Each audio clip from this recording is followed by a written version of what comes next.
নমস্কার, ভাস্কর চক্রবর্তী বলছি ওম ERP take থেকে। আজকে অলমোস্ট প্রায় 1 মাস বাদে আমি আজকে একটু ভিডিওটা করার সুযোগ পেয়েছি। তো প্রচণ্ড প্রেশারের মধ্যে ছিলাম লাস্ট একটা মাসের বিভিন্ন শিডিউল অফ ক্লাসের জন্য। আর যখন ক্লাস ফাঁকা থাকে তখন আর এনার্জি থাকে না যে কথা বলার মতো। তো এনিওয়ে, আজকে আমি প্রত্যেককে শুভ কামনা করবো যাতে আপনাদের আগামী দুর্গা পুজোটা খুব ভালো যায়, প্রত্যেকে ভালোভাবে এনজয় করতে পারেন। যদিও সেই মানসিকতা হয়তো এখন অনেকেরই নেই, কারোরই নেই, অনেক কেন বলো কারোরই নেই। ইনফ্যাক্ট আমিও নিজেও তার সেই দলের মধ্যে একজন। তো যাই হোক, এখন ব্যাপারটা হচ্ছে যে যেহেতু একটা তো উৎসব থাকে, তো জাস্ট সিম্পল সেটাকে টার্ন আউট করে নেওয়া, আর কিছুই না। এনিওয়ে, এইসব কথা এখনও থাক, আসল কথা ফেরা যাক। সেটা হচ্ছে আমাদের SAPর এডুকেশন প্রসেস। ঠিক আছে, বিভিন্ন জায়গা থেকে বিভিন্ন খবর আমার কাছে আসছে, বিভিন্ন জায়গা থেকে বিভিন্ন ইনস্টিটিউশনস তারা বিভিন্ন স্টুডেন্টকে বা তাদের ওই কী বলবো স্টাফকে দিয়ে বিভিন্নভাবে কল করিয়ে পরে বুঝতে পারি তারা করছে, ভেরিফিকেশন করে আমার এই এডুকেশন প্রসেস সম্বন্ধে। আলটিমেটলি কী করে এটাকে ডেস্ট্রয় করা যায় বা কী করে এটাকে ম্যানিপুলেট করে আরেকটু মানুষকে আরও বিভ্রান্ত করা যায়।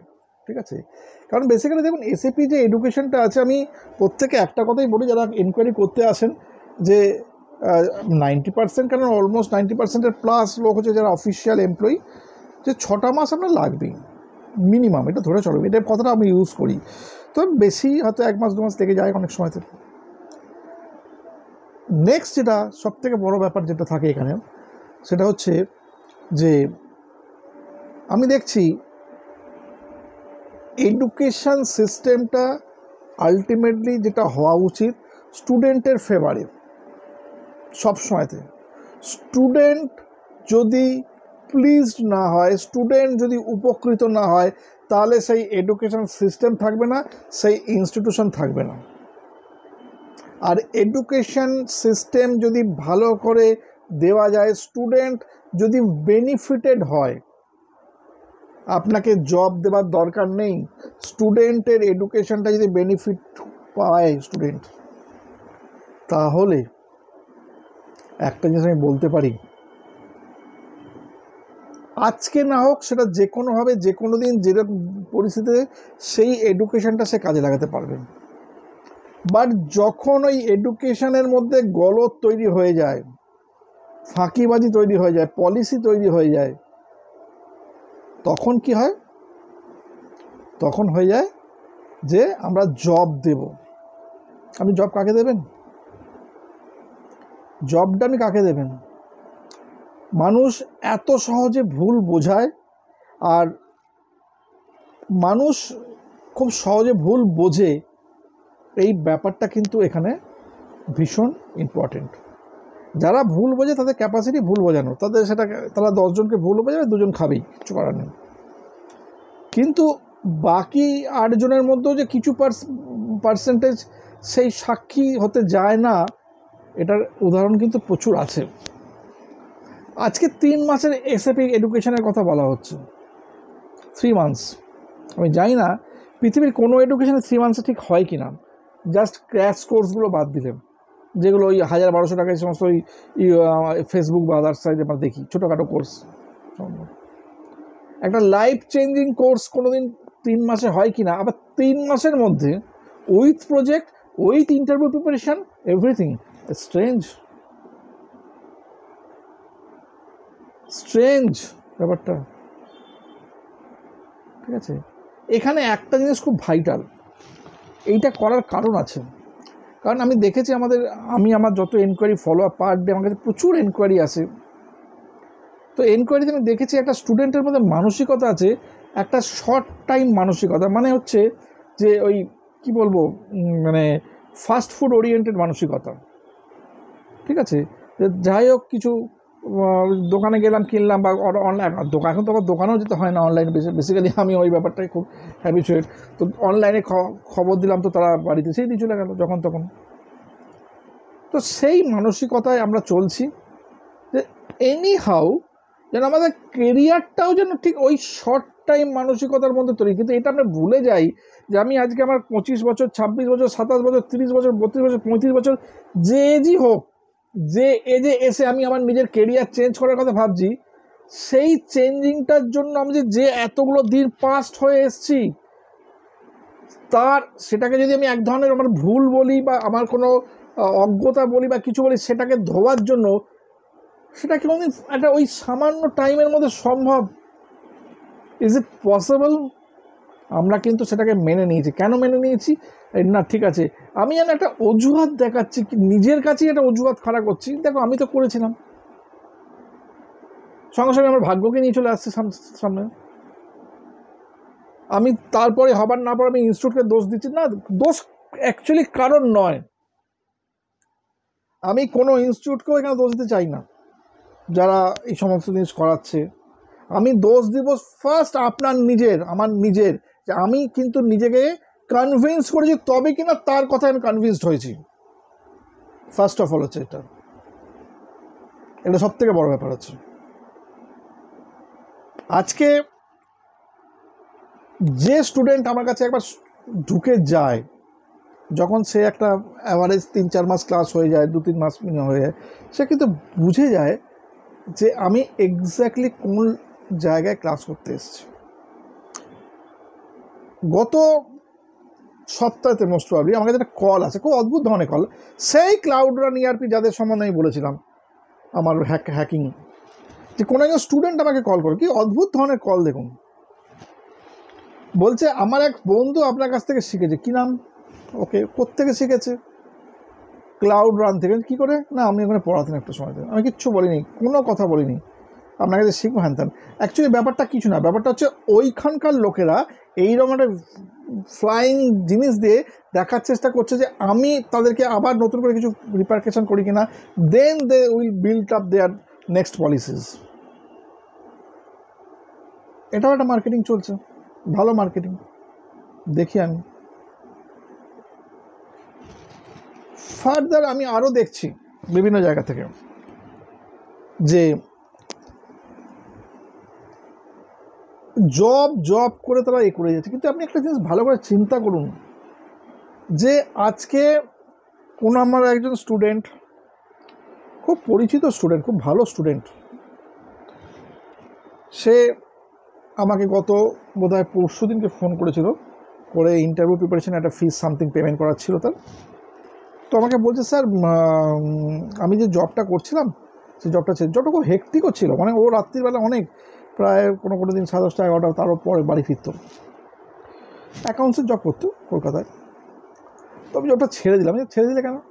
স্যার আর মেন্টাল প্রেশার নিতে পারছি না। এটা একটা এত মারাত্মক জায়গা, কথাটা বললো, এটা কিন্তু বাস্তব।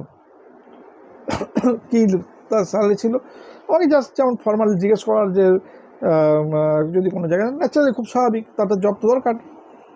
তো প্রায় বোধহয় 9 বছর না 10 বছর বোধহয় কাজ করেছে বললো, করে তার মাইনে হয়েছে বোধহয় 16,700 না সামথিং কিছু। হ্যাঁ 16,700, রাইট। তো এই যে সিচুয়েশনটা, এই সিচুয়েশানটা জাস্ট ফিল করার চেষ্টা করুন, যে ওই যে লেভেলটা আছে, ওই লেভেল থেকে আপনি বেরিয়ে আসার চেষ্টা করছেন আর একটু বেটারমেন্টে যাওয়ার জন্য। তার জন্য আপনি কি মনে করেন 9টা বছর যাদেরকে দিলেন ওই টাকাটার জন্য, আর আপনি আপনার নিজের সারা বাকি জীবনের কেরিয়ারটার জন্য মাত্র 3টে মাস দিচ্ছেন? এটা এই ধরনের বোকামির আর শেষ কবে হবে? আর কত ভুল বুঝবেন আপনারা? আলটিমেটলি কি লাভ আছে? 3 মাস করতে যাবেন না, অ্যাটলিস্ট তো পয়সা থাকবে ঘরে, লস তো হবে না। কিন্তু ওইরকমভাবে কোর্স করে মানুষের অর্থ নষ্ট করে কী লাভ আছে? কোনো মিনিং আছে? মিনিংলেস জিনিস। যাই হোক, এটা চলছে। আগামী দিনের মোস্ট প্রবাবলি দেখুন, আমার কাছে এসডিরও রিকোয়ারমেন্ট আজকেও এসছে ইনফ্যাক্ট, এবং আগেও অনেক এসছে।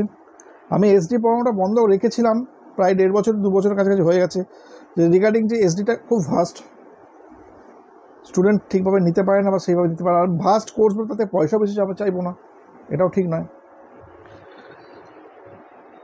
তো হয়তো আগামী দিন আমাকে এসডি চালু করতে হবে, সেটা হয়তো নভেম্বর মাসের ফার্স্ট উইকের পর হতে পারে।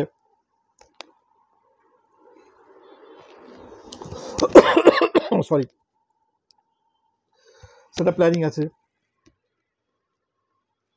মেটেরিয়ালস ম্যানেজমেন্টের লজিস্টিক্স পার্ট, ওটাও কিন্তু একটা বড় ব্যাপার, ওটাও অনেকে বলে রেখেছে, ওটাও কিন্তু নভেম্বর মাসের মিডিলে প্ল্যানিং আছে করার। কারণ ওটার জন্য কোর্স ফিজটাকে একটা নমিনাল জায়গায় নিয়ে আসতে হবে অনেকটা, যদিও আমার সার্ভারটা নিজে প্রোভাইড করি বলে খুব কস্টিং হয়ে যায়। তো এনিওয়ে সেটা আমি চেষ্টা করব। আর যেটা নেক্সট আরেকটা দরকার, সেটা হচ্ছে যে যে সমস্ত স্টুডেন্টরা পড়ছেন, নতুন যারা স্টুডেন্টরা আসছেন, তাদেরকে আমি একটা উদ্দেশ্যই কথা বলতে চাই, যে এক্স্যাক্ট প্রপার এডুকেশানটা যদি আপনার ফলো মনে হয় করবেন, তো আপনি আসুন, আমি সেভাবে করাবো। আজকে আমি এটা সকালে ক্লাস করিয়েছি, জাস্ট আপনার একটা এক্সাম্পল দিই কথা প্রসঙ্গে।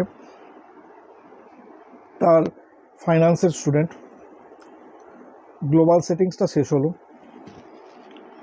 গ্লোবাল সেটিংসটা শেষ হওয়ার পর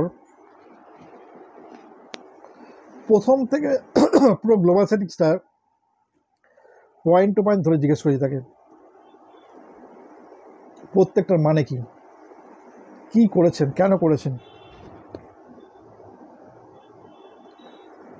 এবং সে কিন্তু পার্টিসিপেট করেছে, ভালোভাবে পার্টিসিপেট করেছে। দেখুন, আজকে যে সময়টা আমার কাছে ফাঁকা ছিল, আমি একটা অন্য টপিককে ধরে সেটা প্র্যাকটিক্যালও করাতে পারতাম, কিন্তু আমার মনে হয়েছে আজকে আমার ওইটুকুনি টপিকে প্র্যাকটিক্যাল করিয়ে যে গিয়ে আমার যতটুকু সাশ্রয় হবে তার থেকে অনেক বেশি উপকার হবে ওই যে বাচ্চা মেয়েটি ক্লাস করেছে, তাকে যদি আমি ওইটা হেল্প করে দিই, ওই জায়গাটা যদি সাপোর্ট করে দিই, তাহলে তার কেরিয়ারের পক্ষে অনেক বেশি হবে। এবং তার এই মানসিকতাটা হবে যে আমাকে কিন্তু আগামী দিনে এইভাবে প্রিপেয়ার থাকতে হবে।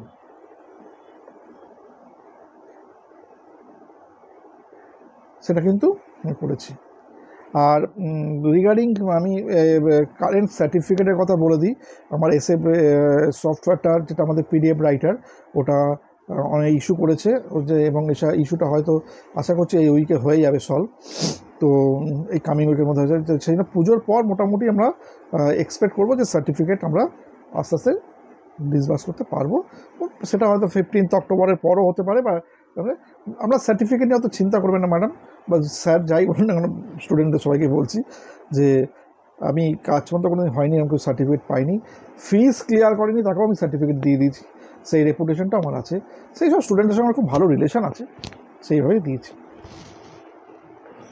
আর নেক্সট আর একটা কথা বলতে চাই, সেটা হচ্ছে যে সমস্ত স্টুডেন্টরা নতুনরা আসছেন, অনেকে ভাবছেন যে আমি কি করব না করব।